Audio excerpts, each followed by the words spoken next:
up? It's Peanut of Finger Circus. Today I'm going to show you how to use the glide function on the fidget cube. First, I'm going to tell you that the glide function is kind of like analog. You know, if you ever played Nintendo 64, my 90s babies, you know exactly what I'm talking about. Feels kind of like that. What you want to do is place it with the glide facing out and just put it in between your palms and close all your fingers, like so.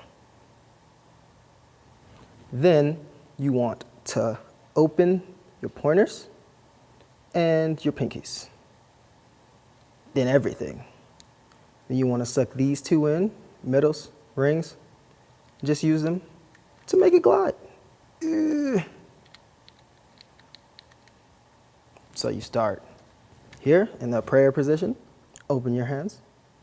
Out, out, out. Middle finger, ring finger, ring finger. It's actually pretty easy once you get the hang of it. You just have to be able to move your fingers independently, and you got it. That's how you use the glide.